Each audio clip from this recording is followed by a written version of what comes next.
बच्चों, कैसे हैं आप सभी। मुझे आशा है आप सभी अच्छे और प्रसन्न होंगे। चलिए आज हम पढ़ते हैं पाठ 14 वाक्य विचार। ठीक है, करते हैं इस पाठ की शुरुआत। वर्णों के मेल से शब्द और शब्दों के मेल से वाक्य बनते हैं। वाक्य सार्थक शब्दों का वह समूह है जिससे पूरा अर्थ प्रकट होता है, जैसे शानू स्कूल जाती है। ठीक है, तो एक एक शब्द वाक्य है, एक एक शब्द है वह स्कूल जाना। ये क्या है, तीन अलग अलग वाक्य हैं। जब इनको मिला दिया तो एक, ये तीनों अलग अलग शब्द हैं। जब इन तीनों शब्दों को मिला दिया तो एक वाक्य बनता है, वह स्कूल जाती है। ठीक है, तो ये वाक्य है हमारा। उसी तरह है कक्षा में शिक्षिका पढ़ा रही है। दूसरा, खेल रही हैं बच्चे।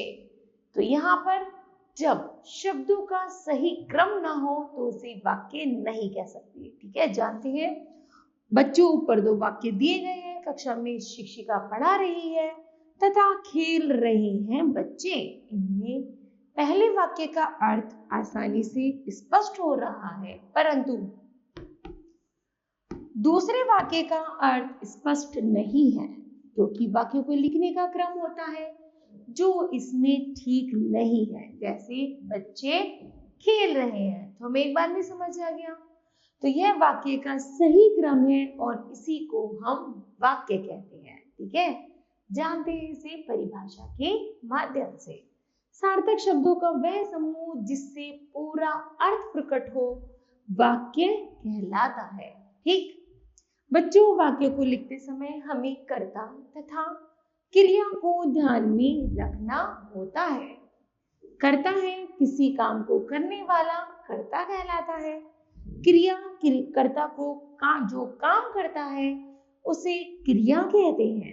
ठीक है, हम इसे उदाहरण द्वारा समझेंगे। जैसे अरिदिता पढ़ रही है, अभियान टीवी देख रहा है। ऊपर दिए गए वाक्यों में अरिदिता और अभियान करता है और पढ़ रही है या टीवी देख रहा है, यह क्रिया है। इसीलिए प्रत्येक वाक्य में कर्ता और क्रिया का क्रम से होना आवश्यक है। इससे ही वाक्य में सार्थकता आती है। फिर है वाक्य के अंग। वाक्य के दो अंग होते हैं, उद्देश्य और विधेय।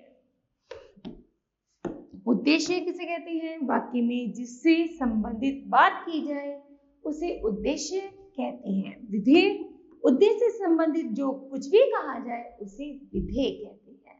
ठीक है, जैसे बच्चे फुटबॉल खेल रहे हैं, तो बच्चा क्या है, उद्देश्य है, और खेलना क्या है, विधेय है। उसी तरह हर्षिता रोटी बना रही है, हर्षिता क्या है, उद्देश्य है, और बनाना क्रिया करना क्या है, उसकी विधेय है। उसी तरह गीता गा रही है, गीता क्या उद्देश्य है और गा रही है विधेय। दादाजी अखबार पढ़ रहे हैं, दादाजी उद्देश्य है और पढ़ रहा विधेय है। ठीक है बच्चों, तो आपने समझा कि उद्देश्य वह है जिसके बारे में कुछ कहा जाए और उद्देश्य के बारे में जो कुछ कहा जाता है वह विधेय है। इन दोनों के सही मिलन से वाक्य बनते हैं। ठीक, उद्देश्य का विस्तार। जो शब्द उद्देश्य की विशेषता बताने के लिए प्रयोग किए जाते हैं वे उद्देश्य का विस्तार कहलाते हैं। उद्देश्य है जैसे लड़का, और विधेय बैडमिंटन खेल रहा है। उसी तरह उद्देश्य का विस्तार है लाल टोपी वाला लड़का बैडमिंटन खेल रहा है। उद्देश्य है हिमालय भारत का मुकुट है, और उद्देश्य का विस्तार है पर्वत राज हिमालय भारत का मुकुट कहलाता है। ठीक है, उपयुक्त वाक्य में लाला टोपी वाला व पर्वतराज उद्देश्य का विस्तार है। विधेय में क्रिया, कर, पूरक, क्रिया विशेषण आदि होती हैं। इन्हें विधेय का विस्तार कहा जाता है।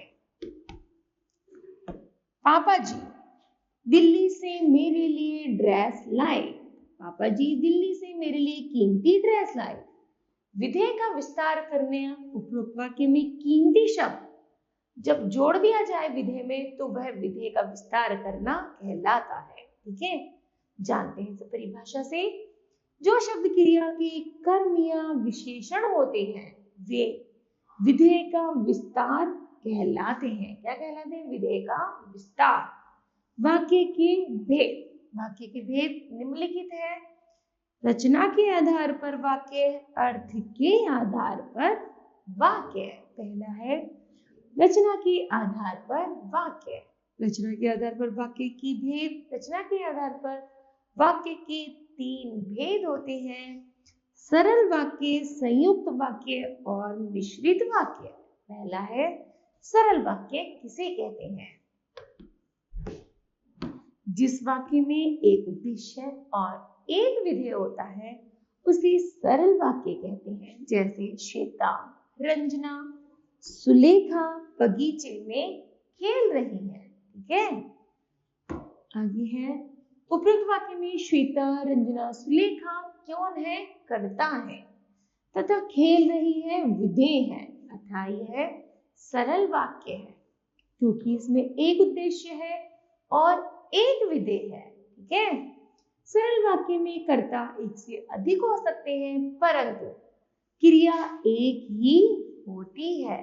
ठीक, आगे संयुक्त वाक्य, जिस वाक्य में 2 या 2 से अधिक वाक्य स्वतंत्र रूप से समुच्चय बोधक शब्दों से जुड़े हो वे संयुक्त वाक्य कहलाते हैं। जैसे मंग स्कूल से आया और क्रिकेट खेलने लगा। रिंकी आई किंतु पिंकी चली गई। उपयुक्त 2 सरल वाक्यों को समुच्चय बोधक अव्यय द्वारा जोड़ा गया, जैसे और, एवं, किंतु। मिश्रित वाक्य, जिन वाक्यों में एक प्रधान वाक्य हो तथा एक या एक से अधिक आश्रित उपवाक्य हो उसे मिश्रित वाक्य कहते हैं। जैसे जैसे ही हम घर से निकले वैसे ही बारिश होने लगी। जब आपने मेहनत की तब आपको सफलता मिली। उपयुक्त वाक्यों में एक प्रधान उपवाक्य है तथा दूसरा उपवाक्य उस पर आश्रित है, इसलिए ये मिश्रित वाक्य है। ठीक है, आगे है वाक्य परिवर्तन। वाक्य की रचना में व्याकरण की दृष्टि से परिवर्तन करके उसके भेद को बदला जा सकता है। सरल वाक्य से संयुक्त वाक्य बनाना। सरल वाक्य है घड़ा, घड़ी नीचे गिरकर टूट गई। संयुक्त है घड़ी नीचे गिरी और टूट गई। श्रेया स्टेशनरी खरीदने के लिए बाजार गई। संयुक्त है श्रेया बाजार गई और स्टेशनरी खरीदी। सरिता बस्ता उठाकर पाठशाला चली गई। संयुक्त है सरिता ने बस्ता उठाया और पाठशाला चली गई। आगे सूरज उगने पर चिड़िया चहकने लगी। संयुक्त है सूरज उगा और चिड़िया चहकने लगी। ठीक है, सरल से मिश्रित वाक्य बनाना। सरल है मैं तुम्हारी प्रथम आने वाली मित्र को पहचानती हूँ। मिश्रित है मैं तुम्हारी मित्र को पहचानती हूँ कोमा जो प्रथम आई है। आगे अध्यापक की कक्षा में आते ही सब छात्र शांत बैठ गए। मिश्रित है जब अध्यापक कक्षा में आए तब सब छात्र शांत बैठ गए। आगे है मेहनत करने वालों को ही सफलता मिलती है। जो मेहनत करता है उसे ही सफलता मिलती है।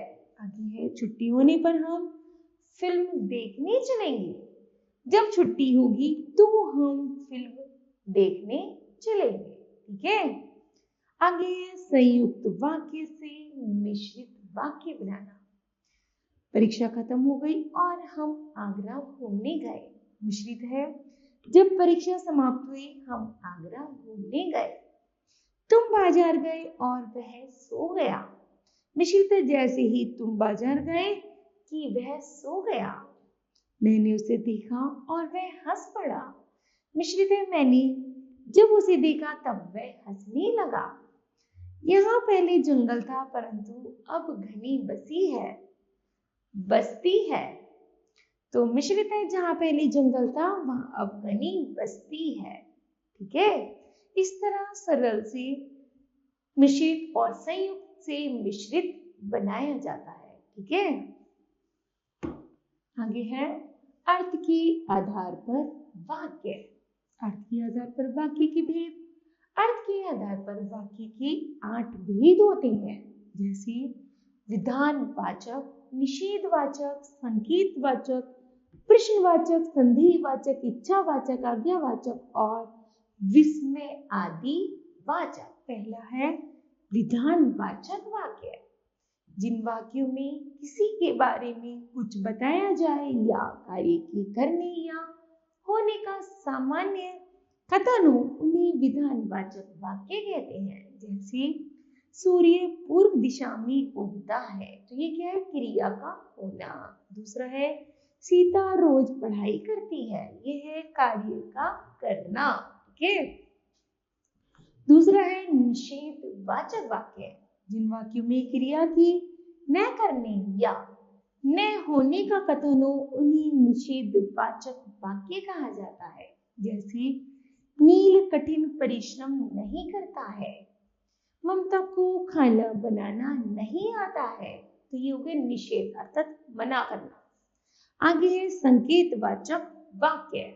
जिन वाक्यों में एक क्रिया का होना दूसरी क्रिया पर निर्भर हो, उन्हें संकेतवाचक वाक्य कहते हैं। जैसे यदि ध्यान से पढ़ोगे तो फेल नहीं होगे, यदि बारिश होती तो फसल अच्छी ही होती।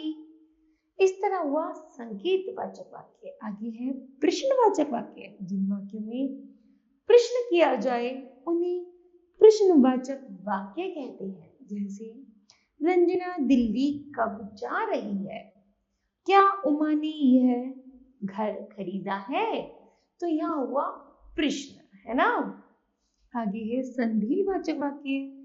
जिन वाक्यों में संधि या संभावना का बोध हो, उन्हें संधिवाचक वाक्य कहते हैं। जैसे शायद शशांक आज पुणे जाएगा, आगे निहाल का आना मुश्किल होगा, तो ये संभावना है, शायद, है ना, तो नहीं कहते हैं संधिवाचक। आगे है इच्छावाचक वाक्य। जिन वाक्यों में वक्ता की आशा, शुभकामना, आशीर्वाद या इच्छा व्यक्त हो, उन्हें इच्छावाचक वाक्य कहते हैं। जैसे ईश्वर करे तुम्हें तुम्हारे क्षेत्र में बहुत सफलता मिले, आपकी यात्रा मंगलमय हो। आगे है आज्ञावाचक वाक्य।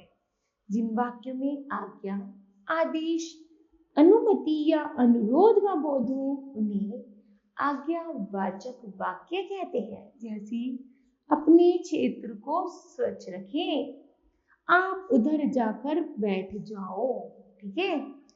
आगे है विस्मय आदि वाचक वाक्य। जिन वाक्यों में हर्ष, शोक, घृणा, विराम आदि भाव प्रकट हो, उन्हें विस्मय आदि वाचक वाक्य कहती है। जैसे वाह कितनी स्वच्छता है, अरे तुम अभी तक सोए नहीं। तो बच्चों, यह पाठ समाप्त होता है।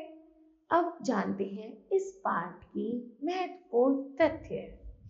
सार्थक शब्दों का वह समूह जिसे पूरा अर्थ प्रकट हो वाक्य कहलाता है। वाक्य के दो अंग होते हैं, उद्देश्य तथा विधेय। वाक्य में जिससे संबंधित बात की जाए वह उद्देश्य होता है। उद्देश्य से संबंधित जो कुछ कहा जाए उसे विधेय कहते हैं।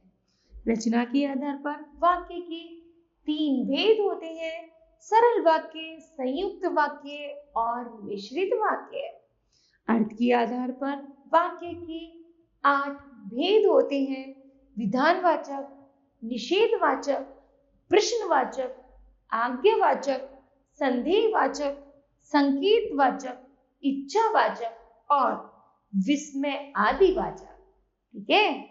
तो मुझे आशा है बच्चों यह पाठ आपको भली भांति समझ आया होगा। धन्यवाद।